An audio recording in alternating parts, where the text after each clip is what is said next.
ಎಲ್ಲ ಅನಿಮೆ ಫ್ಯಾನ್ಸ್ಗೆ ಸ್ವಾಗತ ನಮ್ಮ ಯೂಟ್ಯೂಬ್ ಚಾನಲ್ ಕನ್ನಡ ಅನಿಮೆ ರಿವ್ಯೂಸ್ಗೆ. ನಾನಿವತ್ತು 100 ಮೀಟರ್ಸ್ ಎಂಬ ಮೂವಿ ಬಗ್ಗೆ ಮಾತಾಡ್ತಿದ್ದೀನಿ. ಈ ಮೂವಿ 2025 ರಿಲೀಸ್ ಆಗಿದ್ದು ಮತ್ತು ಇದರ ರನ್ ಟೈಮ್ 1 hour 47 minutes ಆಗಿದೆ. ಯೂಶಲಿ ನಾನು ಸ್ಪೋರ್ಟ್ಸ್ ಅನಿಮೆ ಎಲ್ಲ ನೋಡೋಕೆ ಹೋಗಲ್ಲ, ಆದರೆ ಈ ಮೂವಿ ಟ್ರೈಲರ್ ನೋಡಾದ್ಮೇಲೆ ನಂಗೆ ಈ ಮೂವಿ ನೋಡ್ಬೇಕನ್ನಿಸ್ತು. ಅದಕ್ಕೋಸ್ಕರ ನಾನೊಂದು ಯೂಟ್ಯೂಬ್ ಶಾರ್ಟ್ಸ್ ಕೂಡ ಅಪ್ಲೋಡ್ ಮಾಡಿದ್ದೆ, ಅದನ್ನು ಕೂಡ ನೀವು ನೋಡಿರ್ಬೋದು. ಈ ಮೂವಿ ಸ್ಟೋರಿ ಬಗ್ಗೆ ಮಾತಾಡೋದಾದ್ರೆ, ಈ ಮೂವಿಯಲ್ಲಿ ಒಬ್ಬ ವ್ಯಕ್ತಿ ಜರ್ನಿ ತೋರಿಸಿದ್ದಾರೆ. ಅವನ ಚೈಲ್ಡ್ಹುಡ್ ಇಂದ ಅಡಲ್ಟ್ಹುಡ್ವರೆಗೂ ಒಂದು ಜರ್ನಿ ತೋರಿಸಿದ್ದಾರೆ. ಈ ಜರ್ನಿಯಲ್ಲಿ ತುಂಬಾ ವ್ಯಕ್ತಿನ ಮೀಟ್ ಆಯ್ತಾನೆ. ನಾನು ತುಂಬಾನೇ ವಿಚಾರಗಳು ನಡೆಯುತ್ತೆ ಈ ಜರ್ನಿಯಲ್ಲಿ. ಮೊದಲಾಗಿ ಸ್ಟೋರಿ ಶುರು ಆಗೋದು 6th grade ಅಲ್ಲಿ. ಇಲ್ಲಿ ನಮ್ಮ ಮೇನ್ ಕ್ಯಾರೆಕ್ಟರ್ ಹೆಸರು ತಗೋಶಿ. ನಮ್ಮ ಮೇನ್ ಕ್ಯಾರೆಕ್ಟರ್ ಬಗ್ಗೆ ಮಾತಾಡಿದರೆ, ಇವನಿಗೆ ಚಿಕ್ಕ ವಯಸ್ಸಿಂದನೂ ರನ್ನಿಂಗ್ ತುಂಬಾ ಈಸಿ ಅನಿಸ್ತಿತ್ತು ಇವನಿಗೆ. ಅದರಲ್ಲಿ ಇವನಿಗೆ 100 ಮೀಟರ್ಸ್ ಓಡೋದ್ರಲ್ಲಿ ತುಂಬಾನೇ ಖುಷಿ ಇತ್ತು. ಅದನ್ನ ತುಂಬಾ ಈಸಿಯಾಗಿ ರನ್ ಮಾಡ್ತಿದ್ದ ಅವನು. ಜನವನ್ನ naturally gifted, you seems like a super human ಅಂತಾನು ಕರೀತಿದ್ರು. ಇದೇ ರೀತಿ ಅವನೊಂದು ರೇಸ್ ಮುಗಿಸ್ಕೊಂಡು ಮನೆಗೆ ಹೋಗ್ತಿರ್ಬೇಕಾದ್ರೆ ಅದೊಂದು ವ್ಯಕ್ತಿನ ನೋಡ್ತಾನೆ. ಆ ವ್ಯಕ್ತಿ ತುಂಬಾನೇ ಸ್ಟ್ರಗಲ್ ಮಾಡ್ತಿದ್ದಾನೆ ಓಡೋಕ್ಕೆ. ಸ್ಟ್ರಗಲ್ ಮಾಡ್ತಾ ಮಾಡ್ತಾ ಆ ವ್ಯಕ್ತಿ ಬಿದ್ದೋಯ್ತಾನೆ. ಆ ವ್ಯಕ್ತಿ ಹೆಸರೇ ಕೋಮಿಯ. ಮತ್ತೆ ಅವರಿಬ್ಬರ ಮಧ್ಯದಲ್ಲಿ ತುಂಬಾನೇ ಕಾನ್ವರ್ಸೇಷನ್ ನಡೆಯುತ್ತೆ. ಮತ್ತೆ ನೆಕ್ಸ್ಟ್ ಡೇ ನಮ್ಮ ಮೇನ್ ಕ್ಯಾರೆಕ್ಟರ್ ಸ್ಕೂಲಿಗೆ ಹೋದಾಗ ಅದೇ ಹುಡುಗ ಟ್ರಾನ್ಸ್ಫರ್ ಸ್ಟೂಡೆಂಟ್ ಆಗಿ ಅಲ್ಲಿ ಬಂದಿರ್ತಾನೆ. ಹೊಸದಾಗಿ ಅಡ್ಮಿಷನ್ ತಗೊಂಡಿರ್ತಾನೆ. ಆ ಟೈಮಲ್ಲಿ ನಮ್ಮ ಕೋಮಿಯಾಗ ಅಷ್ಟು ಮಾತಾಡೋಕ್ಕೆ ಆಯ್ತಿರ್ಲಿಲ್ಲ. ಇದ್ರ ಬಗ್ಗೆ ನಮ್ಮ ಮೇನ್ ಕ್ಯಾರೆಕ್ಟರ್ ಯೋಚನೆ ಮಾಡ್ತಾ ಇರ್ತಾನೆ. ಸಡನ್ ಆಗಿ ನಮ್ಮ ಮೇನ್ ಕ್ಯಾರೆಕ್ಟರ್ ಕೋಮಿಯಾ ಓಡ್ತಿರೋದನ್ನ ನೋಡ್ತಾನೆ. ಅವಾಗ ನಮ್ಮ ಮೇನ್ ಕ್ಯಾರೆಕ್ಟರ್ ಫುಲ್ ಫಾಸ್ಟ್ ಆಗಿ ಅವನ ಚೇಸ್ ಮಾಡ್ಬಿಟ್ಟು ಅವನ ತಡಿತಾನೆ. ತಡೆದ್ಬಿಟ್ಟು ಕೇಳ್ತಾನೆ, ನಿಂಗಷ್ಟು ಓಡಕ್ಕೆ ಐತಿರ್ನಿಲ್ಲ ಅಂದ್ರೆ ಏನಕ್ಕೆ ಇಷ್ಟೊಂದು ಟ್ರೈ ಮಾಡ್ತಿದ್ಯಾ ಅಂತ. ಅವಾಗ ಕೋಮಿಯಾ ಹೇಳ್ತಾನೆ, ನಾನು ಯಾವಾಗ ಫಾಸ್ಟಾಗಿ ಓಡ್ತೀನಿ ಅವಾಗ ನನ್ನ ಐಸ್ ಎಲ್ಲ ಬ್ಲರ್ ಆಗುತ್ತೆ, ನನಗೊಂದು ರಿಲೀಫ್ ಸಿಗುತ್ತೆ, ನಂಗೆ ಯಾರಿಗೂ ಕಾಣಿಸೋದಿಲ್ಲ, ಯಾರು ಕೂಡ ನನ್ನ ಜಡ್ಜ್ ಮಾಡೋದಿಲ್ಲ, ನನ್ನ ಸೋಷಿಯಲ್ ಆಂಗ್ಸೈಟಿ ಕೂಡ ಒಂದು ಕ್ಷಣ ಮರ್ತು ಬಿಡ್ತೀನಿ ಅಂತ ಹೇಳ್ತಾನೆ. ಅವಾಗ ಇದನ್ನೆಲ್ಲ ಕೇಳಿಸ್ಕೊಂಡ್ಬಿಟ್ಟು ನಮ್ಮ ಮೇನ್ ಕ್ಯಾರೆಕ್ಟರ್ ಹೇಳ್ತಾನೆ, ಇದೇನಾದ್ರು ನಿಜ ಆಗಿದ್ರೆ ನೀನು ಇದನ್ನು ಮಿಸ್ಯೂಸ್ ಮಾಡ್ತಾ ಇಲ್ವಾ. ಅವಾಗ ಕೋಮಿಯಾ ಹೇಳ್ತಾನೆ, ಇಷ್ಟೊಂದು ರಿಲೀಫ್ ಸಿಗೋದಾರೆ ನಾನು ಇನ್ನೂ ಟ್ರೈ ಮಾಡ್ತೀನಿ ಓಡೋದಕ್ಕೆ ಅಂತ. ಅವಾಗ ನಮ್ಮ ಮೇನ್ ಕ್ಯಾರೆಕ್ಟರ್ ಒಂದು ಅಡ್ವೈಸ್ ಕೊಡ್ತೇನೆ ಕೋಮಿಯಾಗೆ. ಏನಂತ ಅಂದರೆ, ನೀನು 100 ಮೀಟರ್ ಡ್ಯಾಶ್ ರನ್ ಮಾಡೋಕ್ಕೆ ಟ್ರೈ ಮಾಡಬೇಕು.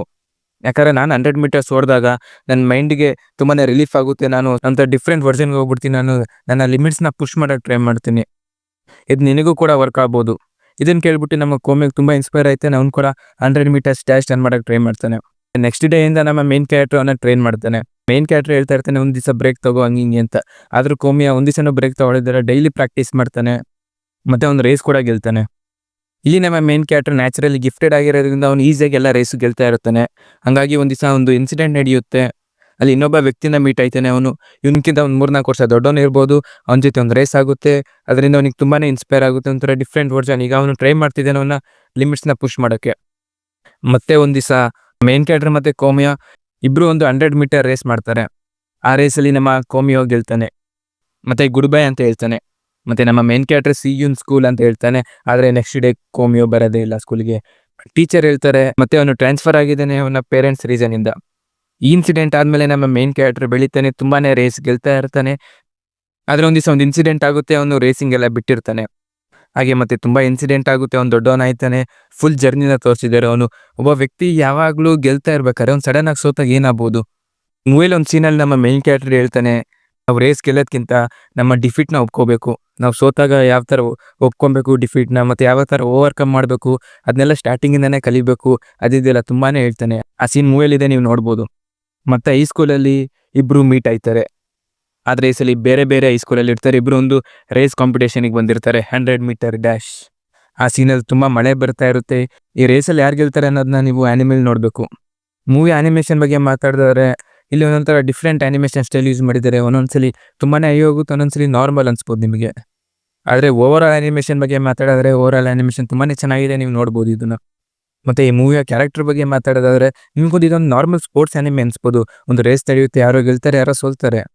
ಆದರೆ ಈ ಮೂವಿಲಿ ತುಂಬಾ ಡೀಪ್ ಹೋಗಿದೆ. ಅಂದರೆ ಒಂದೊಂದು ಕ್ಯಾರೆಕ್ಟ್ರಿಗೂ ಒಂದೊಂದು ಇಮ್ಯಾಜಿನೇಷನ್ ಇದೆ, ಒಂದೊಂದು ಕ್ಯಾರೆಕ್ಟ್ರಿಗೂ ಒಂದೊಂದು ಗೋಲ್ ಇದೆ, ಏನಕ್ಕೆ ಅವ್ರು ರೇಸ್ ಮಾಡ್ತಿದ್ದಾರೆ ಅಂತ. ಈ ಮೂವಿಯಲ್ಲಿ ಯಾರು ಗೆಲ್ತಾರೆ ಯಾರು ಸೋಲ್ತಾರೆ ಅನ್ನೋದಕ್ಕಿಂತ ಯಾವ ಕ್ಯಾರೆಕ್ಟರ್ದು ಯಾವ ಇಮ್ಯಾಜಿನೇಷನ್ ಇದೆ, ಯಾವ ಪರ್ಪಸ್ ಇದೆ ಅವರು 100 ಮೀಟರ್ಸ್ ರನ್ ಮಾಡೋಕ್ಕೆ, ಅದು ತುಂಬ ಮುಖ್ಯವಾಗಿ ತೋರಿಸಿದ್ದಾರೆ ಇವರು. ಈ ಮೂವಿಯಲ್ಲಿ ಒಬ್ಬ ಕ್ಯಾರೆಕ್ಟರ್ ಇದ್ದಾನೆ, ಅವ್ರ ತಂದೆ ಒಬ್ಬ ವರ್ಲ್ಡ್ ಚಾಂಪಿಯನ್ ಆಗಿರ್ತಾನೆ. ಈಗ ಅವನಿಗೆ ಸಡನ್ ಆಗಿ ಪ್ರೆಷರ್ ಬಂದಿರುತ್ತೆ, ಅವ್ನು ಗೆಲ್ಲೇಬೇಕು ಅಂತ. ಅವನು ಸೋಲ್ನ ಅಷ್ಟು ಈಸಿಯಾಗಿ ಒಪ್ಕೊಳ್ಳೋಂಗಿಲ್ಲ. ಅವನಿಗೆ ಮುಂಚೆನೇ ಪ್ರೆಷರ್ ಇರುತ್ತೆ, ಎಲ್ಲ ರೇಸು ಗೆಲ್ಲಬೇಕು ಅಂತ, ಸೋಲ್ಬಾರ್ದು ಅಷ್ಟು ಈಸಿಯಾಗಿ ಅಂತ. ಅವನು ಸೋತಾಗ ಯಾವ ಥರ ಎಕ್ಸೈಟ್ ಮಾಡ್ತಾನೆ ಆ ರೀಸನ್ನ. ಮತ್ತು ನಾವು ಚಿಕ್ಕ ವಯಸ್ಸಿಂದ ಯಾವುದೇ ವಿಚಾರದಲ್ಲಿ ತುಂಬಾ ಗೆಲ್ಕೊಂಬಂದರೆ ಲಾಸ್ಟಿಗೆ ಸೋತಾಗ ನಮ್ಗೆ ತುಂಬಾ ಡಿಸಪಾಯಿಂಟ್ಮೆಂಟ್ ಆಗಿಬಿಡುತ್ತೆ.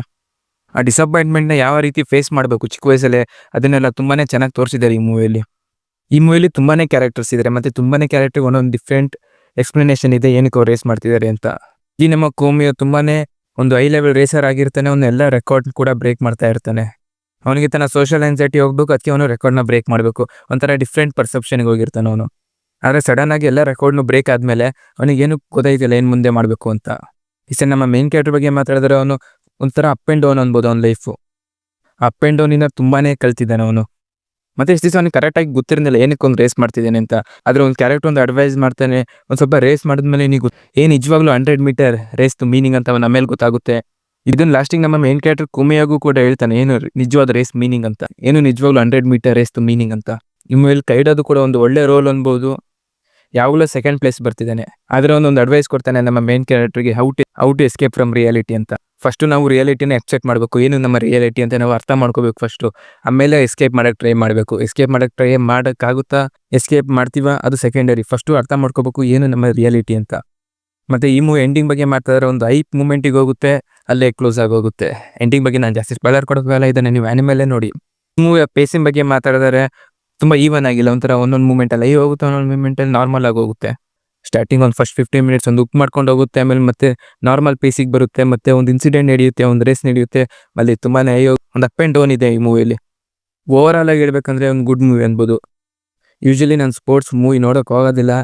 ನೀವು ಕೂಡ ಏನಾದ್ರು ಸ್ಪೋರ್ಟ್ಸ್ ಮೂವಿ ನೋಡ್ತಿಲ್ಲ ಅಂದರೆ ಈ ಮೂವಿನ ಚೆಕ್ಔಟ್ ಮಾಡ್ಬೋದು ನೀವು ಕೂಡ. ಡಿಫ್ರೆಂಟ್ ಸ್ಟೈಲ್ ಸ್ಪೋರ್ಟ್ಸ್ ಮೂವಿ ಅನ್ಬೋದು ಇದನ್ನು. ಮತ್ತು ಈ ವಿಡಿಯೋ ಎಂಡಿಂಗ್ ಅಂತ ನೋಡ್ತಿದ್ರೆ ನಿಮ್ಗೊಂದು ಅಡ್ವೈಸ್ ಮಾಡೋಕೆ ಹೋಗ್ತಿದ್ದೀನಿ. ಈ ಮೂವಿ ಪ್ರಕಾರ 100 ಮೀಟರ್ಸ್ ರನ್ ಮಾಡೋಕ್ಕೆ 10 ಸೆಕೆಂಡ್ಸ್ ಬೇಕಾಗುತ್ತೆ. ಆದರೆ ನನ್ನ ಪ್ರಕಾರ 10 ಸೆಕೆಂಡ್ಸ್ ಆಗಲ್ಲ, ಒಂದು ಸ್ವಲ್ಪ ಜಾಸ್ತಿನೇ ಆಗ್ಬೋದು. ಒಂದು 30 ಸೆಕೆಂಡ್ಸ್ ಅಥವಾ 1 ಮಿನಿಟ್ ಆಗ್ಬೋದು. ನಿಮಗೆ ಏನು ಹೇಳೋದಂದರೆ, ಒಂದು ಖಾಲಿ ಫೀಲ್ಡಿಗೆ ಹೋಗಿ, ಯಾರು ಜನ ಇರಬಾರ್ದು, ಮತ್ತು ಯಾವುದೇ ರೀತಿ ಆಬ್ಸ್ಟಿಕಲ್ಸ್ ಇರಬಾರ್ದು. ಒಂದು 100 ಮೀಟರ್ಸ್ ರನ್ ಮಾಡೋಕ್ಕೆ ಟ್ರೈ ಮಾಡಿ. ಇಲ್ಲಿ ನಮ್ಮ ಮೇನ್ ಕ್ಯಾರೆಕ್ಟರ್ ಅಡ್ವೈಸ್ ಕೂಡ ಯೂಸ್ ಮಾಡಿ. ತುಂಬ ದೊಡ್ಡ ಹೆಜ್ಜೆ ಹಾಕಿ ಹೋಗಿದ್ರೆ ನಮ್ಮದು ಬ್ಯಾಲೆನ್ಸ್ ವೀಕ್ ಆಗುತ್ತೆ. ನಾವು ಅಷ್ಟು ಫಾಸ್ಟಾಗಿ ಓಡೋಕ್ಕಾಗಲ್ಲ, ಮತ್ತು ತುಂಬ ದೂರ ಓಡೋಕ್ಕಾಗಲ್ಲ. ನಾವೇನು ಮಾಡಬೇಕಂದ್ರೆ ಗ್ರೌಂಡ್ನ ಪುಷ್ ಮಾಡಬೇಕು, ಗ್ರೌಂಡ್ನ ಕಿಕ್ ಮಾಡ್ತಿರಂಗೆ ಪುಷ್ ಮಾಡ್ಕೊಂಡು ಹೋಗಬೇಕು. ಮತ್ತು ಆ ರನ್ನ ಫೀಲ್ ಮಾಡ್ಕೊಳ್ಳಿ. ಅದ್ರ ಬಗ್ಗೆ ಕೂಡ ಯೋಚನೆ ಮಾಡಬೇಡಿ, ಯಾರು ನೋಡ್ತಿದ್ದಾರೆ ಯಾರು ನೋಡ್ತಾ ಇಲ್ಲ ಅನ್ನೋದು. ಸಿಂಪ್ಲಿ ಒಂದು 100 ಮೀಟರ್ಸ್ ಓಡಿ ನೋಡಿ, ನಿಮ್ಗೆ ಹೇಗೆ ಅನಿಸುತ್ತೆ ಓಡ್ಬೇಕಾರೆ. ಮತ್ತು ಓಡಾದ್ಮೇಲೆ ನಿಮ್ಗೆ ಏನು ಅನಿಸ್ತು ಅದನ್ನು ಕಮೆಂಟ್ ಮಾಡಿ ತಿಳಿಸೋದು ಮರಿಬೇಡಿ.